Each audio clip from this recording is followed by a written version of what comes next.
తూనీగల్లా ఎగిరేటటువంటి బాల్యం, అలాగే యవ్వనంలో రంగురంగుల సీతాకోక చిలకల్లాగా ప్రపంచంలో స్వేచ్ఛని పొందుతూ ఆస్వాదిస్తూ తిరగాల్సినటువంటి యవ్వనం ఈరోజు కాక్రోచిల్లాగా చాలా బద్ధకంగా ఎందుకు పనికిరానటువంటి ఒక స్థితిలో ఎటు పోవాలో అర్థం కాక గజిబిజి గందరగోళమైనటువంటి జీవితంలో యువత ఉన్నారా అంటే ఖచ్చితంగా ఉన్నారు అనేటటువంటిది ఈ మధ్య జడ్జి గారు వ్యాఖ్యానించినటువంటి ఆ వ్యాఖ్యానం పెద్ద దుమారమే రేపింది. ఆ దుమారం రేపడమే కాదు, వెంటనే కాక్రోచ్ జనతా పార్టీ అని ఆలోచనారహితమైనటువంటి వెంటనే ఒక పార్టీ కూడా పుట్టడం జరిగింది. ఇవన్నీ చూస్తుంటే ఇవాళ మానవ జీవితం ఎంత హాస్యాస్పదంగా తయారైంది. పిల్లలకి ఎదుగుదల ఎలా ఉంది, అలాగే వాళ్ళు లక్ష్యం లేనటువంటి ప్రయాణాన్ని నేటి యువత చేస్తున్నారా అంటే ఖచ్చితంగా అవుననే చెప్పాలి. ఈ లక్ష్యాన్ని ఏర్పాటు చేసుకోవడానికి వాళ్ళకు ఉన్నటువంటి గందరగోళ పరిస్థితులే కారణం. ఆ గందరగోళాన్ని సృష్టించేది ఎవరు? తల్లిదండ్రులా అంటే అవును, విద్యాసంస్థలా అంటే అవును, రాజకీయాలా అంటే ఇంకా అవునని చెప్పాలి. దానికి ఒకదానికొకటి ప్రతి నిమిషము ప్రతి అణువు కూడా అడుగడుగునా వాళ్ళకి గందరగోళ పరిస్థితులు క్రియేట్ చేస్తున్నటువంటి ఈ సమాజం బాగుపడాలా అనంటే యువత బాగుపడాలి. యువత బాగుపడాలంటే ఏం చేయాలి? ఈ విషయాలన్నీ తెలుసుకోవడానికి మై డియర్ ఫ్రెండ్స్, మన ముందు డాక్టర్ ఎన్ శైలజ గారు ఉన్నారు, శక్తిపాత్ యోగాచార్య. కూలంకషంగా ఏమి తెలుసుకోవాలో తెలుసుకుందాం. మన పిల్లలు ఎందుకు ఇలా తయారవుతున్నారో కూడా తెలుసుకునే ముందు నేను మీ ప్రియా చౌదరి.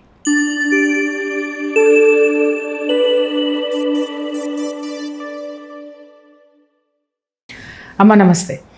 నమస్కారం. ఈ మధ్య ఒక జడ్జి గారు చేసినటువంటి వ్యాఖ్యలు యువత గురించి పెద్ద దుమారాన్ని రేపినాయి.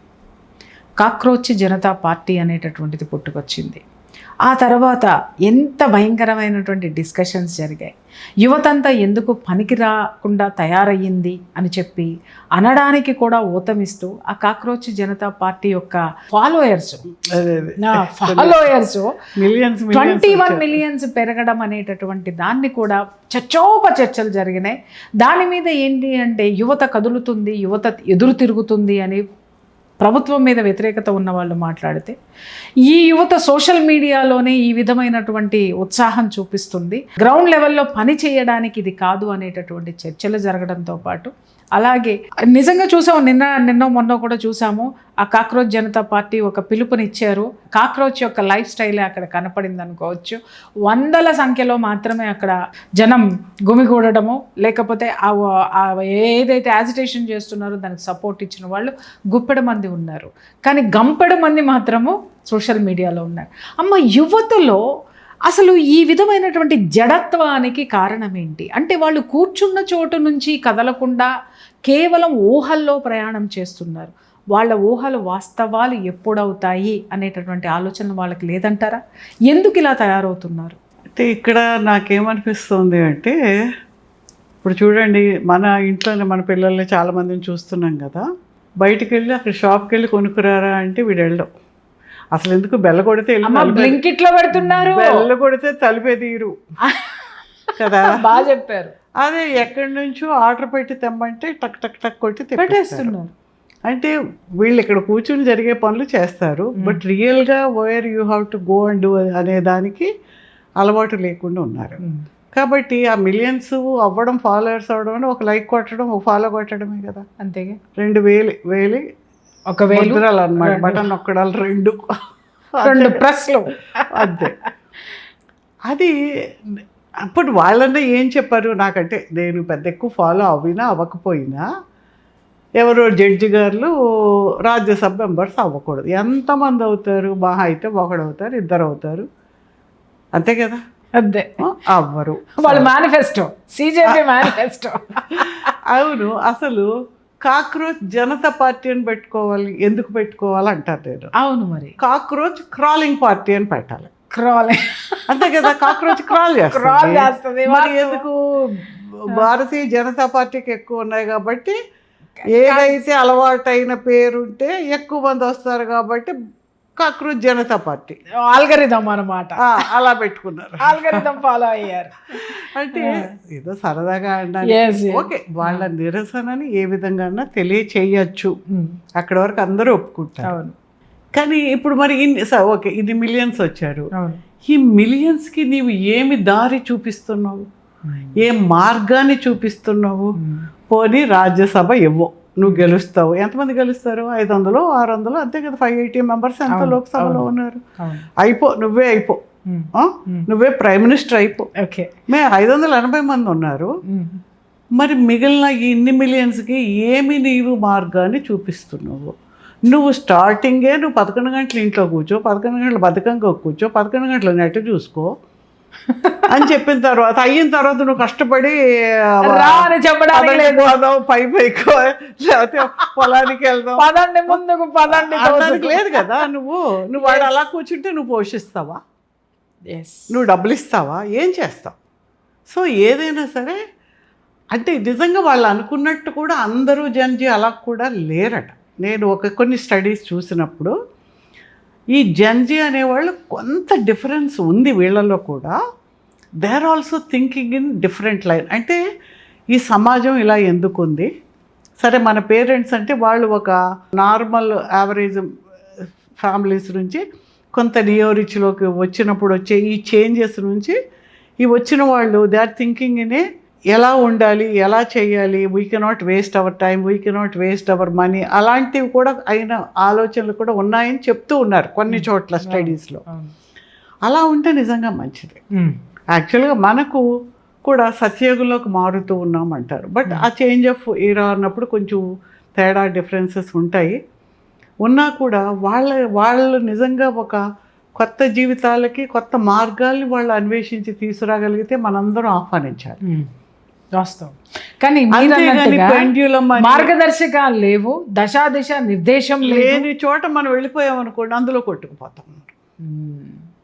అలా కాకుండా రియల్గా ఇప్పుడు ఎవరు అన్నామలయ్య అని నిన్న ఎవరో ఆయన పెడితే చాలామంది చేరారట. ఆయన తమిళనాడులో విజయ్ అంటే చాలామంది ఆయన గెలిపించారు. అలాగే ఇక్కడ కూడా మనకు ఎంతోమంది చూస్తూ ఉన్నాం. మన దగ్గర కూడా ఒక యంగ్స్టర్స్ని కానీ ఒక సమాజం పట్ల ఒక నిబద్ధత ఉన్న వాళ్ళని ఎంకరేజ్ చేయడం అనేది ఒకటి కనిపిస్తుంది. అంటే డబ్బులు పంచకపోయినా ఆ మార్పుని యువత ఆ యువతకి సరైన డైరెక్షన్ అలా చేసినప్పుడు ఏంటంటే వాళ్ళు ఈ దేశాన్ని ఇంకా ముందుకు తీసుకెళ్తారు, ప్రపంచాన్నే శాసిస్తారు. ఆ మార్గదర్శనం ఇచ్చేవాళ్ళు కావాలి మనకు. అంతేగాని వాళ్ళని ఏదో మనకు ఫాలోయర్స్ రావాలను ఇంకేదో ఇవన్నీ చేసి నువ్వేదో అయితే వీళ్ళేమవుతారు? అది అందరూ కూడా అదే జరుగుతుంది కదమ్మా. ఇప్పుడు ఎవరు ఏది వాదన తీసుకున్నా కూడా వాళ్ళు ఏదో అవుతున్నారు తప్పితే ఆ వాదన మీద ఉన్నటువంటి వాళ్ళు, వాదన తీసుకొచ్చిన వాళ్ళు గొప్ప వాళ్ళు అవుతున్నారు. తీసుకొచ్చారు. ఇప్పుడు కులమైనా అంతే, మతమైనా అంతే. మతం పేరు చెప్పుకొని ఆ మతం గురించి వాడు మాట్లాడేవాడు వాడు బాగుంటాడు, ఆ కింద వాడు మళ్ళీ వాడు అలాగే ఉంటాడు. అలాగే కులం చెప్పుకుని వచ్చేవాడు కుల నాయకులు ఇంకేదో చెప్పుకుంటే వాడికి ఒక పదవి వస్తుంది, వాడికి ఇంకోటి వస్తుంది, వాడికి ఏదో వస్తుంది, ఈ కింద వాళ్ళు ఇలాగే. ఇంకా ఏదైనా ఏ వాదన చెప్పిన వాళ్ళైనా వాదము చెప్పి దాని ద్వారా అడ్వాంటేజ్ ఎవరు తీసుకున్నారో వాళ్ళు ఒక్కళ్ళే బాగుపడతారు, మిగిలిన వాళ్ళు అలాగే ఉంటుంటారు. మనకు అది కాదు కదా కావాలి. అది మనం ఈ జంజీ అలాంటి ఆలోచన విధానాన్ని తీసుకురాగలిగితే ఇప్పుడు ఎన్నో కొత్త కొత్త ఇన్వెన్షన్స్, ఎన్నో కొత్త కొత్త ఆలోచనలు, ఐడియాస్ వస్తున్నాయి వాళ్ళకి. అంటే సమాజాన్ని వాడు అబ్జర్వ్ చేస్తేనే ఈ సొల్యూషన్, ఈ ఒక సమస్యను చూస్తే దానికి సొల్యూషన్ వస్తుంది. ఇదివరకు పిల్లలు ఆడుకోవడానికి ఇంటి ముందు ఆడుకునేవాళ్ళు. స్కూల్ నుంచి రాగానే వాడు హోంవర్క్ చేసుకునేవాడు, ఆడుకునేవాడు, లేదా హోంవర్క్ చేసుకుని ఆడుకునేవాడు.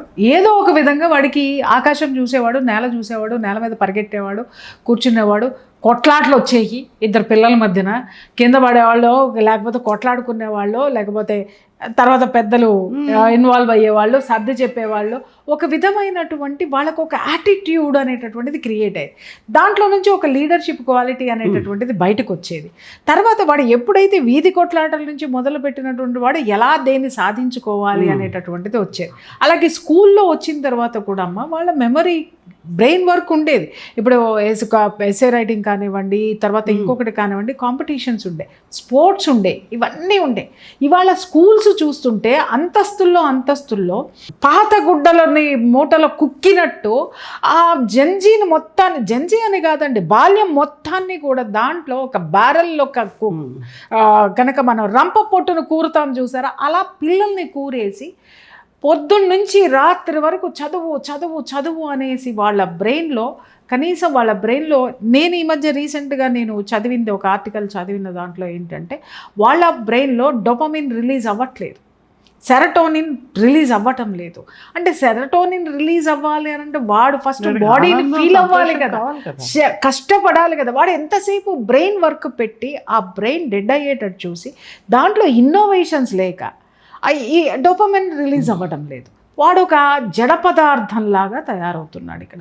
అసలు ఇవన్నీ కూడా ఎన్నోసార్లు మీరు కానీ నేను కానీ కొట్లాడేది మనలాంటి వాళ్ళందరము కూడా పిల్లలకి స్వేచ్ఛనివ్వండి, చదువు ఒక్కటే పరమావధి కాదు అని పేరెంట్స్కి చెప్తున్నా, కళ్ళ ముందు పిల్లలు చనిపోయిన పిల్లల్ని చూస్తున్నా కూడా మళ్ళీ అదే కాలేజ్, అదే దాంట్లో అదే చదువు కావాలి, 24/7 వాళ్ళు చదువుకోవాలి అని చెప్పేసి పొలాలు అమ్ముకుని ఇల్లు అమ్ముకుని తీసుకెళ్ళి దాని మీద ఖర్చు పెడుతున్నారు.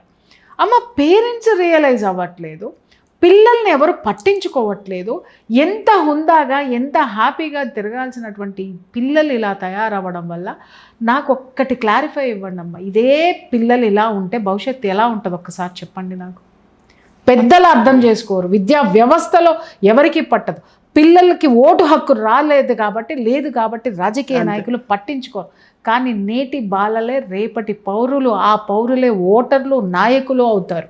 వీళ్ళు దిశ నిర్దేశం దేశానికి చేసేటటువంటి వాళ్ళకి ఇలా ఉంటే ఏం జరుగుతుంది ఒకసారి చెప్పండి. ఇప్పుడు మనం వచ్చే ప్రమాదాలు చెప్పండి ఫస్ట్, అది కావాలి. పేరెంట్స్ గురించి మనం ఆలోచిస్తుంటే ఒక్కోసారి కొన్ని వస్తుంటారు కేసెస్, ఏదో ఎంబీబీఎస్ కోసం చదివించాము, మా వాడికి ఎగ్జామ్ ముందు భయం వేసి వాడు ఎగ్జామ్ రాయలేకపోయాడో, లేదంటే సూసైడ్ అటెంప్ట్ చేశాడో, లేకపోతే ఒకలాగా డిప్రెషన్లోకి వెళ్ళిపోయి తలుపులేసి కూర్చుంటున్నాడు, బయటకు రావడం బాగుంది, సరే హీలింగ్ చేసుకుంటారా, సైకియాట్రిస్ట్ దగ్గర తీసుకెళ్తారా, అన్నీ అయ్యాయి.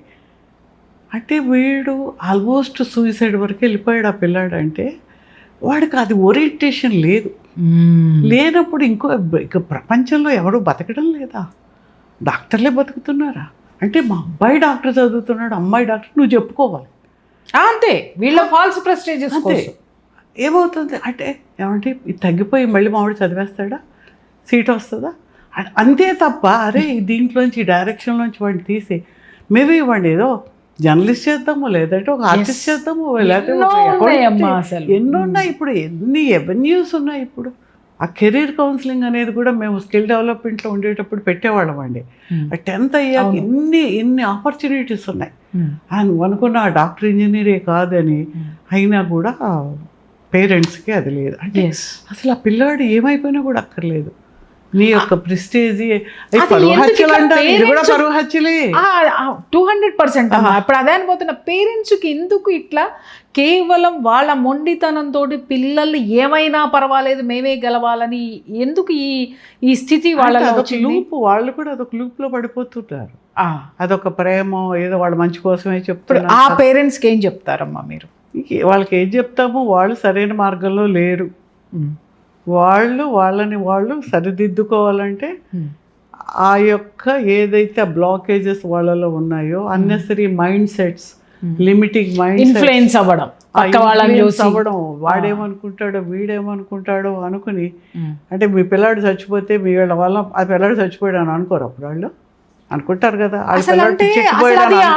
రావట్లేదమ్మా వాళ్ళకి. అది వాళ్ళకి తెలియడం. చాలా మంది పిల్లలు నా దగ్గర కౌన్సిలింగ్ వచ్చినప్పుడు కూడా నేను పేరెంట్స్ బయట పెట్టి నేను మాట్లాడుతాను కదా, వాళ్ళు అంటారు నువ్వు చచ్చిపోయినా పర్వాలేదు, నువ్వు నాకు ఇది మాత్రం కావాలి, నువ్వు చచ్చిపోయినా పర్వాలేదు అని మాట్లాడుతున్నారంటే, పైగా మీరు అన్నట్టుగా నా దగ్గర తీసుకొచ్చి మేడం ఇప్పుడు మీరు అన్నట్టుగానే అంటారు, ఏదైనా సరే చేయండి మేడం, మీరు మార్చగలరు, మా వాడిని మార్చేసేయండి అని అంటే ఏం మార్చాలి అని అంటే సేమ్ అదే మీరు అన్నట్టు వాడు సాఫ్ట్వేర్ అన్న అవ్వాలి, ఎంబీబీఎస్ అన్న అవ్వాలి, లేకపోతే వీళ్ళు అనుకున్నది వాడు అవ్వాలి తప్పితే, అరే వీళ్ళు అనుకున్నది వాడు ఎలా అవుతాడండి, ఎలా అవుతాడు?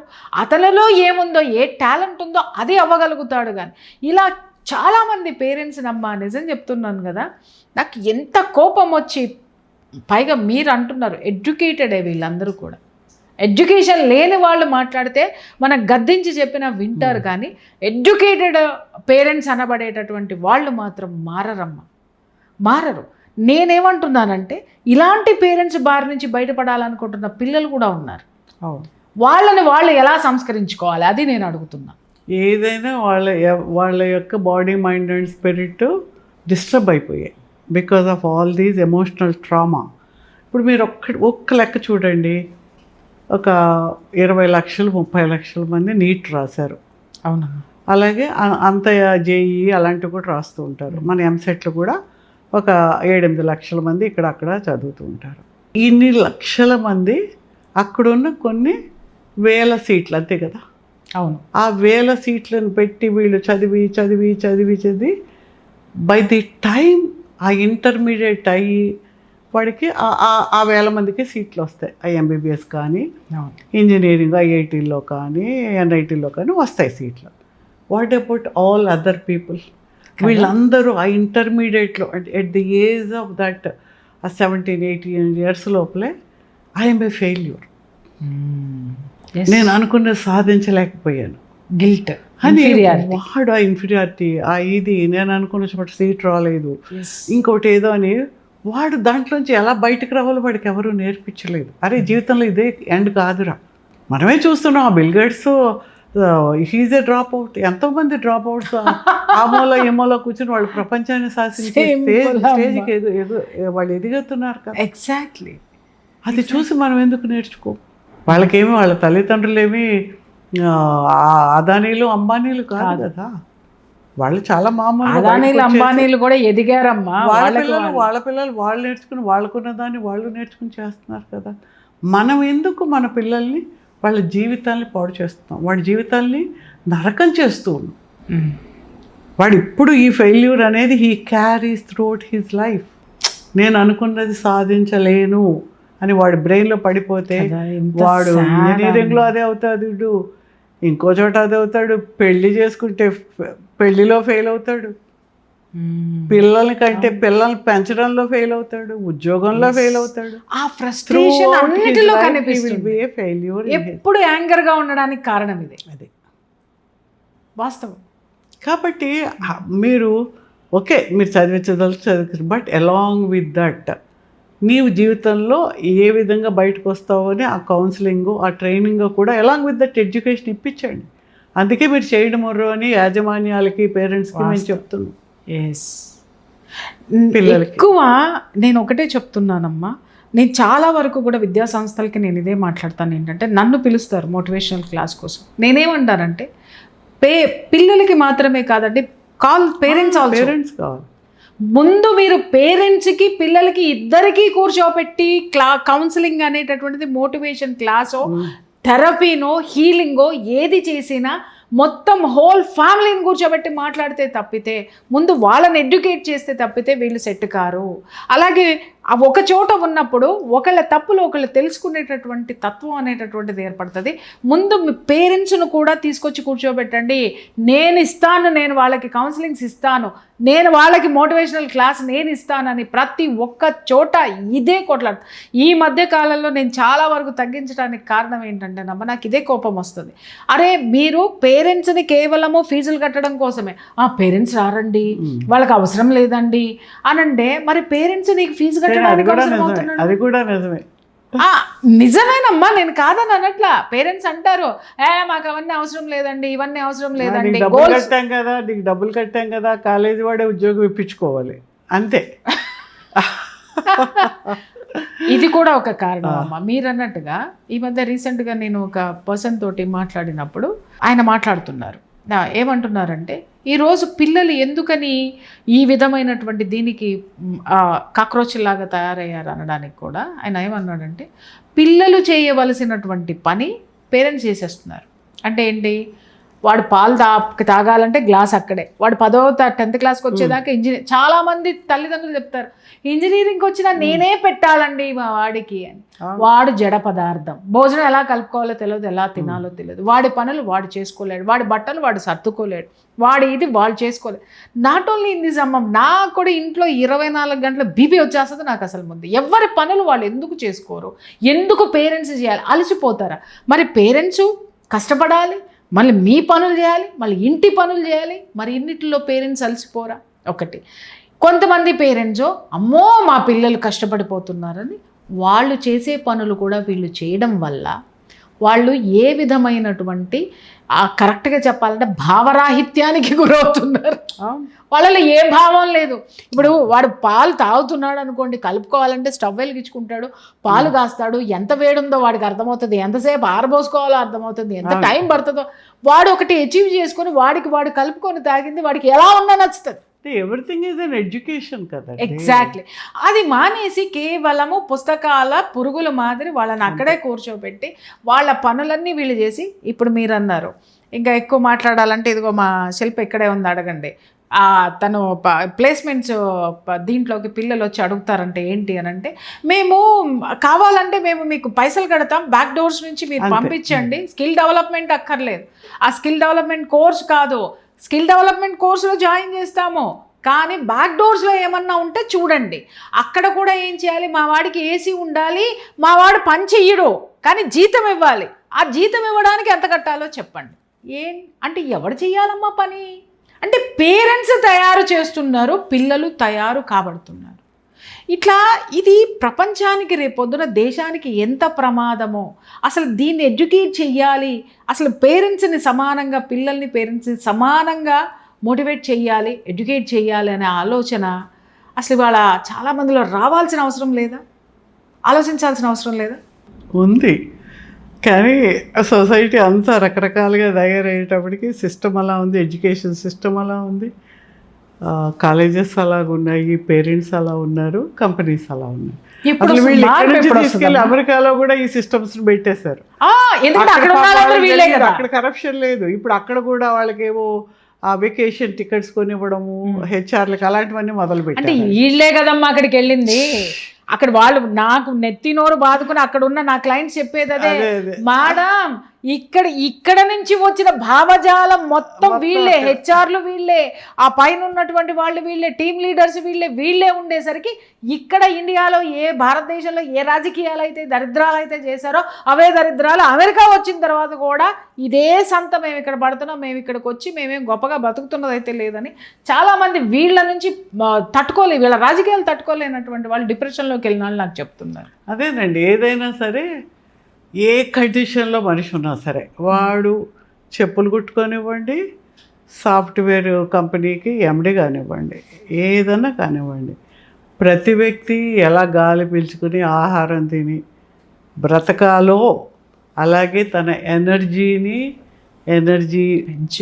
శక్తి మండలాన్ని, చక్రాస్ని బ్యాలెన్స్ చేసుకోకపోతే వాడు లైఫ్లో సక్సెస్ కాలేడు. ఎమోషనల్ ఇంటెలిజెన్స్ అంటాము. అలా పుస్తకాలు, హార్వర్డ్ ప్రొఫెసర్ పుస్తకం రాస్తారు, అందరం చదువుతాం. అది చదువుతాం కానీ అది ఎలాగొస్తుంది? నీకు ఎందుకు పోయింది ఎమోషనల్ ఇంటెలిజెన్స్? ఏ చక్ర ఇంబ్యాలెన్స్ వల్ల నువ్వు ఎమోషనల్గా ఎక్కువ ఫీల్ అవుతున్నావు, ఎక్కువ యాంగర్ ఉంటుంది, ఎక్కువ ఇంటర్పర్సనల్ రిలేషన్షిప్స్ లేవు. అంటే ఎడ్యుకేషన్ ఇచ్చేవాళ్ళు లేరమ్మా, ఇది కోర్సే కాదు, మెయిన్ ఇవాళ ఉండవలసినది ఈ విధమైనటువంటి నాలెడ్జ్. ఎడ్యుకేషన్. పిల్లాడికి ఏం చెప్తున్నావు? అరే నీ బాక్స్లో పెట్టాము, వాడికి వీడికి నువ్వే తిను, నీ పెన్సిల్ జాగ్రత్త, ఇది ఎంత, దీన్ని ఎవరికి ఇవ్వకు అంటే వాడికి అసలు షేరింగే లేదు. మనం వీళ్ళు ఇద్దరు పంచుకుని తినండి అని మనం ఏనాడు కదమ్మా. ఇంకా వాడికి షేరింగ్, ఇంటర్పర్సనల్ రిలేషన్షిప్ ఎప్పుడు వస్తాయి? ఇప్పుడు మనకు చిన్నప్పుడు ఎలా ఉండేది? అసలు ఇంట్లో ఆడుకుంటుంటే పిలిచి, పక్కన వాళ్ళు అయినా సరే పిలిచి వాళ్ళ ఇంట్లో చేసిన ఇట్లా పంచేవాళ్ళు, అరే తినండి రా అని తినేసి వాళ్ళే మంచినీళ్ళు ఇస్తే తాగి బయటికి వెళ్ళేవాళ్ళు. నేను కాలేజీలో చదివేటప్పుడు యూనివర్సిటీ నుంచి వస్తే వైజాగ్ నుంచి రామచంద్రపురంలో ఉండేది మా హౌస్.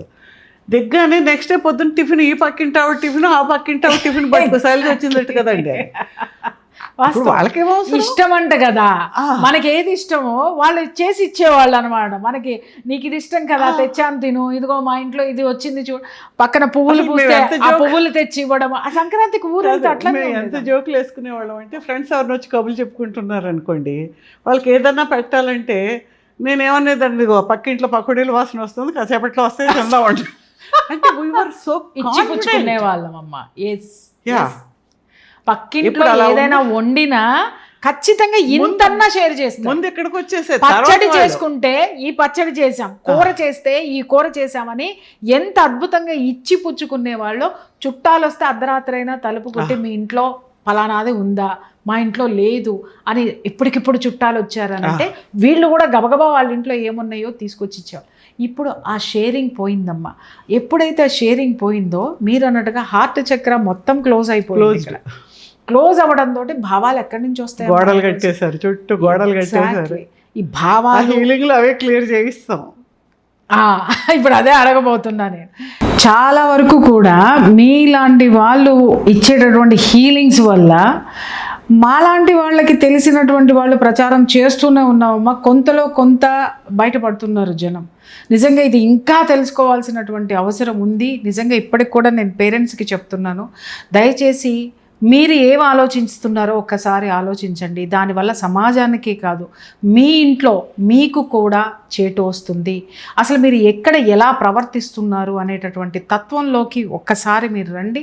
ఒకవేళ మీరు ప్రవర్తించేటటువంటిది కరెక్టా కాదా, అలాగే మీ పిల్లలు మొండితనంగా ఉన్నారు లేదా మీ యొక్క ఆశయాలను వాళ్ళు ముందుకు తీసుకెళ్ళలేకపోతున్నారు, ఈ గందరగోళ పరిస్థితుల్లో ఉన్నటువంటి పేరెంట్స్ ఖచ్చితంగా మేడంని కలవండి, అపాయింట్మెంట్ తీసుకోండి, మేడం సలహా తీసుకోండి. ఎందుకు మీ పిల్లలు ఇలా తయారవుతున్నారు, అలాగే మీ పిల్లలు మిమ్మల్ని ఎందుకు రిజెక్ట్ చేస్తున్నారు. దయచేసి ఈ కౌన్సిలింగ్స్ ఈరోజు పిల్లలకి చాలా అవసరం ఉంది, పేరెంట్స్కి కూడా అవసరం ఉంది.